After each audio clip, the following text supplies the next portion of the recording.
Pada faktanya memang perusahaan pasti akan punya banyak pertimbangan ketika harus menerima karyawan yang dalam posisi sudah menikah, apalagi sudah punya anak.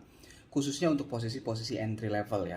Kalau misalnya lu udah punya cukup banyak pengalaman, perusahaan biasanya akan lebih mudah untuk memutuskan karena orang yang sudah berpengalaman kerja dan menjalankan pekerjaannya bersama dengan keluarga pasti tentunya udah tahu prioritas dalam pekerjaan itu seperti apa dan konsekuensi yang harus dijalani itu bagaimana. Tapi kalau lu di posisi entry memang peluangnya akan lebih terbatas ya.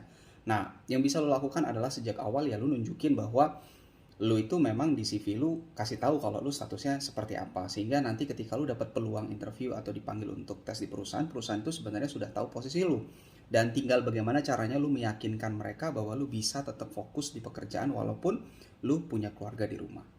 Ketika lu coba melamar ke sebuah pekerjaan yang kualifikasinya lu tahu ada di atas dari kualifikasi lu, dalam pertanyaan ini contohnya lu SMK tapi ngelamar buat S1, kalau bicara masalah peluang, peluang itu akan ada aja.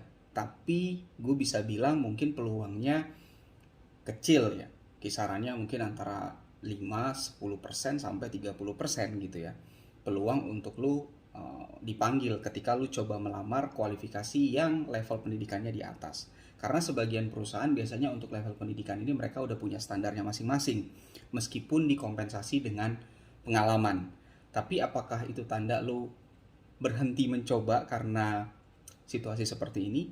Kalau saran gue sih dicoba aja. Kenapa? Karena kita nggak pernah tahu mana perusahaan yang bisa kasih lo kesempatan, mana perusahaan yang ketat dengan kualifikasi mereka.